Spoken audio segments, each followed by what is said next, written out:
Vídeo rápido para a gente falar dos dividendos da semana. A gente vai falar de Unipar, uma notícia preocupante no caso da Vale, comentar de Petrobras, falar sobre a Klabin, que vive um momento muito interessante. A gente vai fazer análise fundamentalista, calcular preço teto, preço justo e falar de todas essas empresas cíclicas.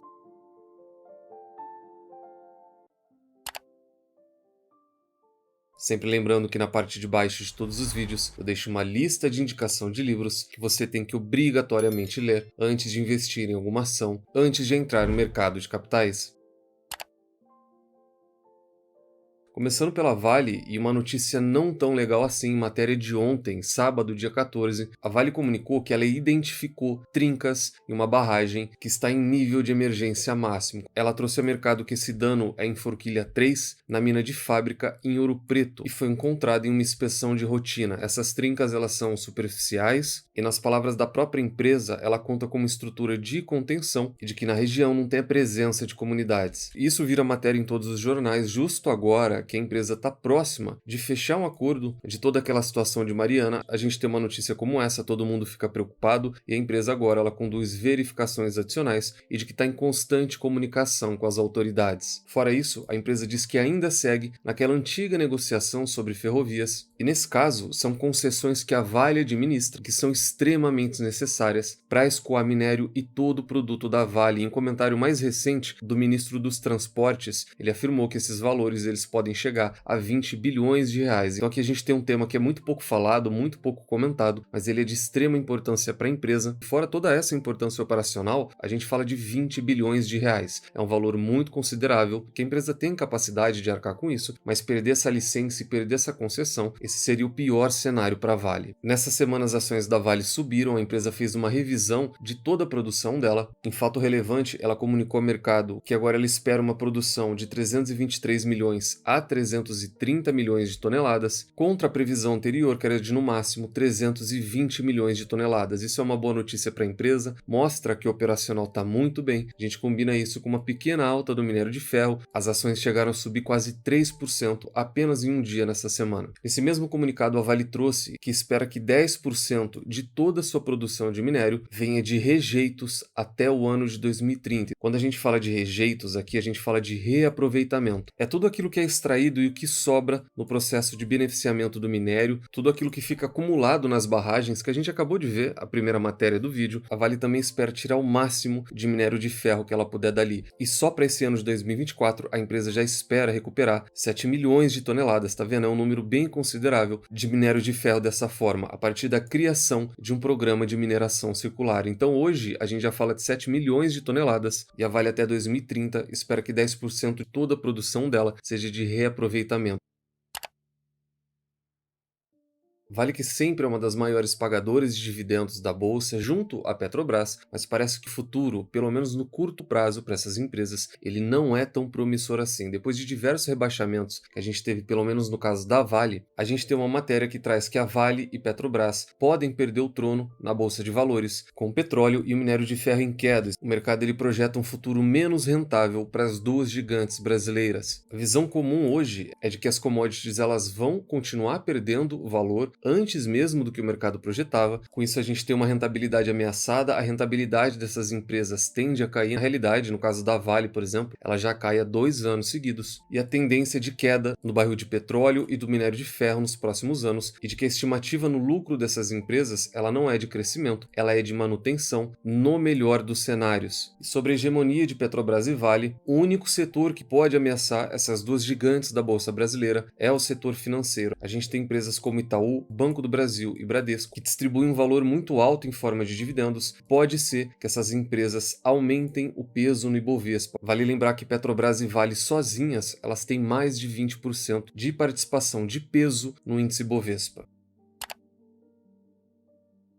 Petrobras, que é uma das empresas que pagam dividendo nessa semana. A gente tem Petrobras, Ferbasa, que faz parte da nossa estratégia, Banpará e Jalles Machado, uma empresa também muito interessante. No dia 19, o Banpará paga quase R$ 4,00 por ação e no dia 20 a gente tem os principais pagamentos. O Jalles Machado paga quase 7 centavos por ação. Petrobras também no dia 20 paga 44, quase 45 centavos por ação. Nesses dois casos a gente fala de dividendos e dividendos são livres de impostos. Esse é o valor líquido que que vai cair na sua conta. E a gente também tem pagamento de JCP. JCP tem incidência de 15% de IR. Esse valor é descontado direto na fonte. A Petrobras, além dos dividendos, paga também JCP. A gente fala de um valor de 7 centavos por ação. E a gente tem a Ferbasa, que vai pagar quase 5 centavos por ação ordinária e 5 centavos e meio por ação preferencial. A Petrobras vinha muito bem, ela vinha uma semana de alta, até que a gente teve corte do preço-alvo pelo Goldman Sachs. E na sexta-feira uma situação muito parecida. Depois de passar a maior parte do dia no campo positivo, a empresa devolveu praticamente tudo por conta de alguns comentários. Comentários esses que não foram só para a Petrobras, que é uma empresa estatal, foram feitos também para a Vale, que é uma empresa privada, dizendo que ela não agrega ao país, que ela é uma empresa focada em vender ativos e criticando até mesmo o salário do CEO da empresa. Tudo isso foi feito na inauguração do Complexo de Energias de Boaventura, um projeto controverso com valor multibilionário, que as obras e a entrega se arrastam há muitos anos. A própria CEO da Petrobras já comunicou que esse projeto ele necessita de mais de 20 bilhões de investimentos para um complexo que foi recém-inaugurado.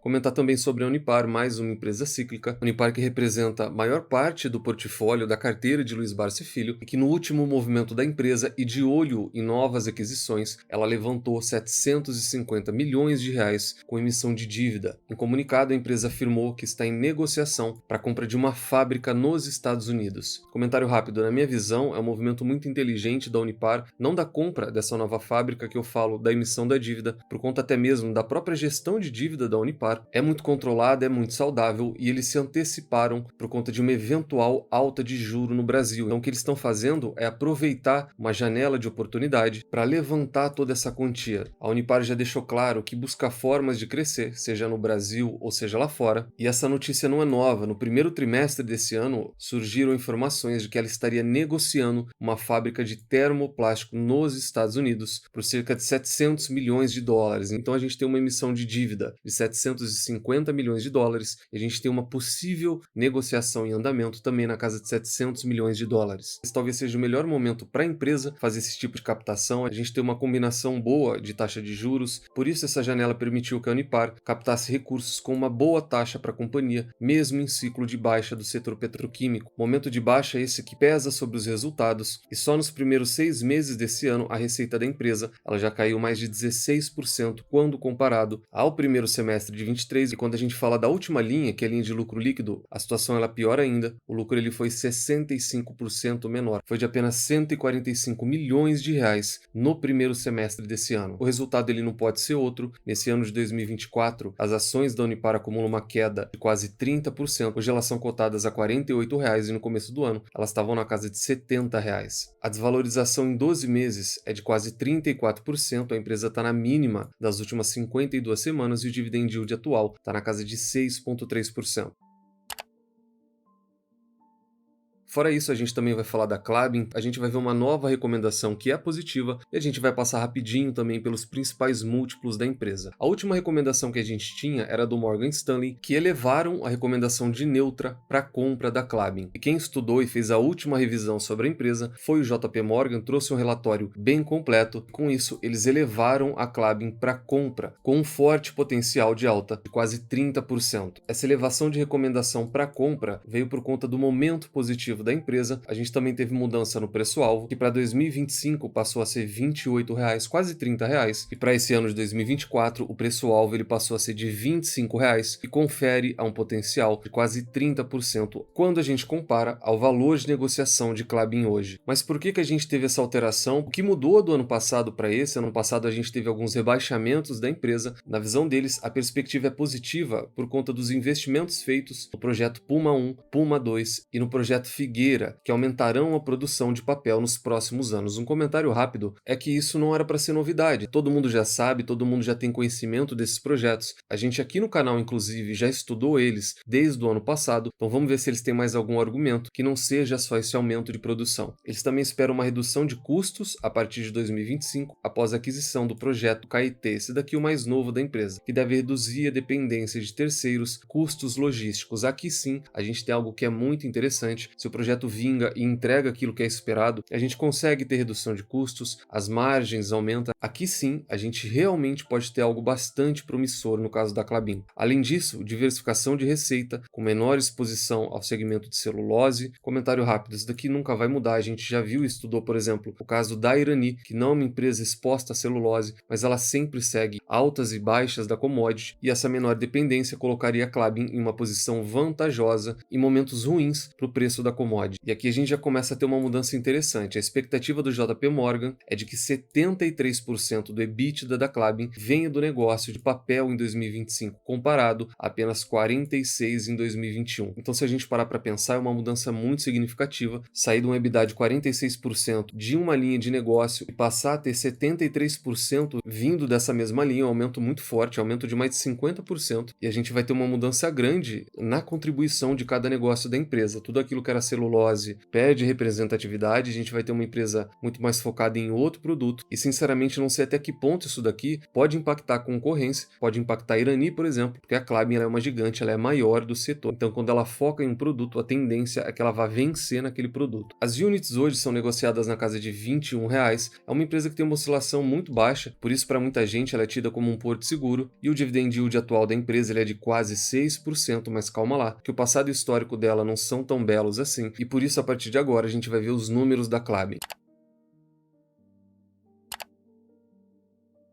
Análise fundamentalista, lucros, lucros e mais lucros, tese essa de Peter Lynch, a gente pega a DRE da empresa, maior histórico possível, e dá para ver que a Klabin cresce em receita, cresce também em lucro no longo prazo, e esses períodos de prejuízo a gente enxerga a dois, que é extremamente normal, porque aqui a gente fala de uma empresa ligada a uma commodity com um comportamento cíclico. Quanto ao ROI, Return on Equity, tese essa de Warren Buffett, ela tem uma média histórica próxima a 10%, é um retorno ok para o setor, e o ROI atual dela está muito acima disso, está próximo de 17%. Isso mostra como a empresa, mesmo com tanta queda da commodity, mesmo com o lucro caindo há muitos trimestres seguidos, ela ainda é uma empresa rentável. Apesar de toda essa baixa, a gente não vive um ciclo extremo de baixa. Dividend yield, tese essa de Benjamin Graham e Luiz Barsi Filho, ela tem uma média histórica de 4%, subiu, porque esse yield histórico ele ficava na casa de 3%, e o yield atual, como a gente acabou de ver, ele está próximo a 6%. Dívida líquida versus EBITDA, tese essa de Peter Lynch, ela tem uma média histórica muito alta. Esse talvez seja um dos piores problemas da empresa. Ela tem o costume de sempre ser muito alavancada. Do lado positivo, a gente tem uma empresa que sabe lidar com isso, que está acostumada a lidar dessa maneira. Ela é uma empresa também de capital intensivo. Só que do lado negativo é que a gente também não tem muita margem para erro. Por exemplo, agora, essa relação de dívida líquida versus EBITDA, ela é muito alta. Ela é de mais de 4 vezes. É um cenário perigoso que mesmo a empresa tão acostumada com isso, ela não pode falhar, ela tem muita pouca margem de erro. Preço teto, tese essa de Luiz Barsi Filho, ele sempre é um pouco mais complicado de se calcular quando a gente fala de empresas cíclicas. Mesmo que a gente pegue a média dos últimos 5 anos, a gente não vai ter algo tão legal assim, mas nesse caso, como a gente já está no final do ano e como ela já distribuiu, a gente consegue ter uma ideia daquilo que ela possa distribuir, e a gente consegue até mesmo fazer um preditivo até o final desse ano. Ano passado ela distribuiu R$ 1,35, nesse ano ela já distribuiu mais de 80 centavos, e caso a empresa distribua da mesma maneira que ela fez nos últimos 2 ou 3 anos, a gente ainda tem mais um pagamento, aqui no mês 10 e no mês 12. Nesse ano, a gente já teve de agosto e muito provavelmente ela vai distribuir em outubro e dezembro. Se a gente pegar os valores do ano passado, que foi de 44 centavos, e somar com esses mais de 80 centavos que ela já distribuiu, a gente teria 0,44 mais esses 80 centavos que ela já distribuiu, e até o final do ano a gente pode ter R$ 1,25 em forma de provento. Mesmo assim, a gente percebe que esse dividendo ele continua em queda desde o ano de 2022, que foi o pico não só para ela, mas para a maioria das empresas comoditizadas. Agora que a gente já fez o preditivo para calcular o preço teto, a gente pega esse dividendo, divide por 6%, que é o mínimo aceitável pelo Barsi, em forma de remuneração, a gente vai ter um preço teto de R$ 20,81, o que é algo muito próximo com o valor de tela de Klabin hoje.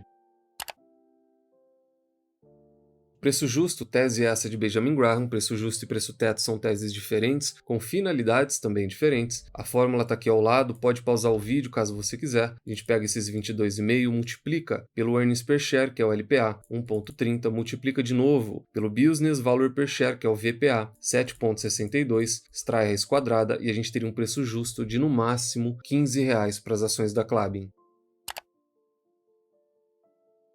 Esse foi o vídeo de hoje, a gente falou dos dividendos dessa semana. Além dos dividendos, a gente tem à nossa frente uma super quarta decisão dos principais bancos centrais do mundo afora, redução nos Estados Unidos e uma possível alta da Selic aqui dentro. A gente falou de Vale, Petrobras e de duas ações da carteira do Barsi, uma delas Unipar, que tem um projeto e um futuro interessante, e outra Klabin. A gente viu recomendação, estudou, fez análise fundamentalista, e apesar de ser uma empresa sempre alavancada, sempre de capital intensivo, parece que esses investimentos nunca vão acabar para retornar em forma de dividendos para o sócio. Klabin é uma excelente empresa, maior market share e é tida como ação de valor do setor para muita gente. Deixa no comentário se gostaram ou não, se são sócio de alguma dessas empresas ou não. Caso você queira investir através do BTG, que é a corretora que eu utilizo, para ter acesso a diversos benefícios e o mesmo assessor que a gente utiliza na carteira do canal, preencha o formulário através do link aqui embaixo. Pode fazer pelo celular, levar menos de 1 minuto e muito em breve o pessoal já vai entrar em contato com vocês. Nunca se esqueçam das 3 chaves do sucesso. Encontre excelentes empresas a preços atrativos, com uma excelente gestão e nunca mais as vendam. Tranque as 7 chaves, o Valo Investing foi e ainda é a melhor maneira do investidor pequeno e individual multiplicar o seu capital na Bolsa de Valores. Nos vemos no próximo vídeo e até lá.